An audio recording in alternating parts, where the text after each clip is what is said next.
Astrology simplified bye Chaure में आपका स्वागत है। आज हम बात कर रहे हैं कि 2 त्रिशराय भाव होते हैं, उसके बारे में हम बात करेंगे।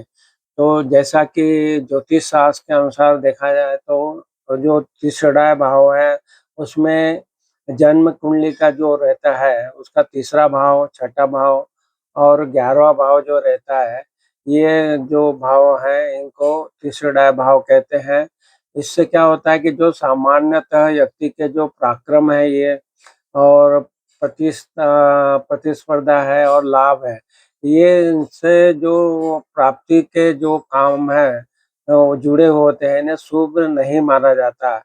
हालाँकि जब ये 10वें भाव जो कर्म भाव से जुड़ जाते हैं तो यह उपचय भाव कहलाता है, जो कि व्यक्ति को संघर्ष और सफलता के लिए की ओर ले जाते हैं। तो 10वें भाव का जुड़ना इसमें महत्वपूर्ण हो जाता है। तो तीसरा भाव के जो कारतत्व थे उसका बात करेंगे तो तीसरा भाव जो है, ये छोटे भाई-बहन, पराक्रम, आत्मविश्वास, छोटी यात्राएँ, कंधे, बाजू, कान और लेखन कला से संबंधित है। छठे भाव के बारे में बात करें तो ये जो है ऋण, रोग, शत्रु के बारे में बताता है। ये भाव शत्रुता, रोग, ऋण, मुकदमे और दैनिक जो संघर्ष हम करते हैं उसको दर्शाता है। और 11वाँ भाव जो है, ये भाव आय, लाभ, इच्छा पूर्ति और बड़े भाई-बहनों से संबंध दिखाता है। तो तीसरा भाव और उच्च भाव में क्या अंतर हो गया, इसके बारे में बात करें तो तीसरा भाव तीसरा, छठा और 11वाँ भाव कहलाता है और यहाँ ग्रहों का होना व्यक्ति को लाभ प्राप्ति के लिए प्रेरित कर सकता है, चाहे वो नैतिक हो या अनैतिक। और उपच भाव जो होगा उसमें तीसरा, छठा का 11वें के साथ में 10वां भाव भी जुड़ जाएगा।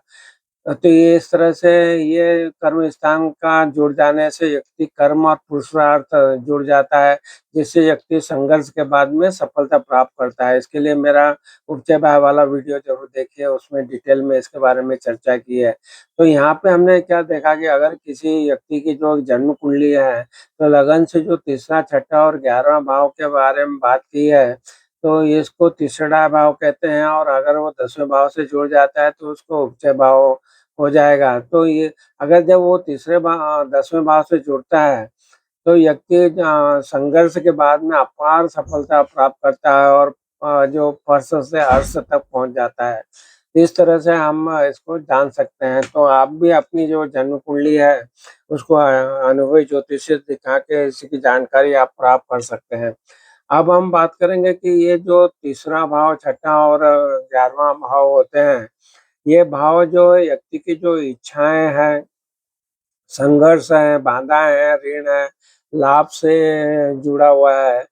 तो वो व्यक्ति इनमें जो ग्रहों की स्थिति जो बनती है, वो बहुत ही महत्वपूर्ण आपके जीवन पर प्रभाव डालती है। 3 भावों का उपचय भाव भी कहा जाता है, जो व्यक्ति के परिश्रम और पुरुषार्थ से पर से अर्श तक ले जाता है, अगर ये जो भाव 10वें भाव से जुड़ जाते हैं। धरती भाव के बारे में जैसे हमने बात की थी, ये भाव जो है ये आपके साहस, भाई-बहनों से के सुख, संचार, कौशल और छोटे भाई-बहनों के लिए होता है। मंगल जो ग्रह है इसका कारक होता है, तो यहाँ ऊर्जा और साहस को दर्शाता है। इसी तरह से छठवें भाव के बारे में बात करें तो ये ऋण, रोग, शत्रु और मुकदमेबाजी से संबंधित होता है। इसे त्रिभाव भी कहा जाता है और यह व्यक्ति को बाधाएँ और निराशाएँ दे सकता है। और जो 11वाँ भाव के बारे में बात करें तो ये जो है इच्छा लाभ का भाव है, इच्छाओं की पूर्ति और आय से जुड़ा होता है। ये व्यक्ति को अपनी इच्छाओं को पूरा करने के लिए प्रेरित करता है और प्रतिस्पर्धा की भावनाओं को पैदा करता है। तो जो तीसरे, छठे और जो 11वाँ भाव है, इनके जो सामान्य प्रभाव क्या हो सकते हैं उसकी बात करें तो जो प्रतिस्पर्धा और लाभ की प्रवृत्ति है, ये भाव व्यक्ति को दूसरों से आगे निकलने के और लाभ प्राप्त करने के लिए प्रेरित करते हैं। संघर्ष और बाधाएँ जो छठे भाव के कारण है, व्यक्ति को जीवन में संघर्ष, ऋण और शत्रुओं का सामना करना पड़ता है। और चौथे भाव जो ऊर्जा भाव है, ये साहस है, जब यह 10म कर्म भाव जो रहता है, उससे जब जुड़ता है, तो व्यक्ति फर्श से अर्श तक ले जाता है। तो क्या उपाय इनके लिए किए जा सकते हैं? सर्वप्रथम तो आपको आत्मनियंत्रण, अन्य इच्छा, क्रोध और लालच से जैसे नकारात्मक भावों को त्यागना चाहिए क्योंकि ये आत्मा को बर्बाद कर देते हैं। साहसपूर्ण काम के बारे में बात करें तो अपने पुरुषार्थ और साहस को सही दिशा में उपयोग करना चाहिए ताकि आप चुनौतियों का सामना कर सकें और सफलता प्राप्त कर सकें। उपचय भावों का संतुलन के बारे में बात करें तो जब जो तिसरा तिसरा भाव रहते हैं जैसे तीसरे, छठा और 11वां भाव कहते हैं, अगर ये 10th भाव जो कर्म भाव है उससे अगर जुड़ता है तो उनके बीच में अगर अच्छा संबंध बनाता है तो जातक अपने संघर्षों में सफल होता है और श्रेष्ठता को प्राप्त करता है।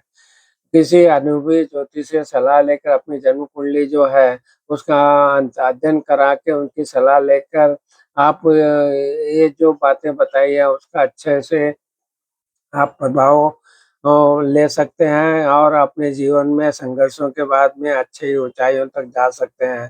तो इस तरह से आपने को उपाय के रूप में आप दान वगैरह भी कर सकते हैं, मंत्रों के जाप कर सकते हैं। इस तरह से आप ज्योतिषीय सलाह से आप कर सकते हैं।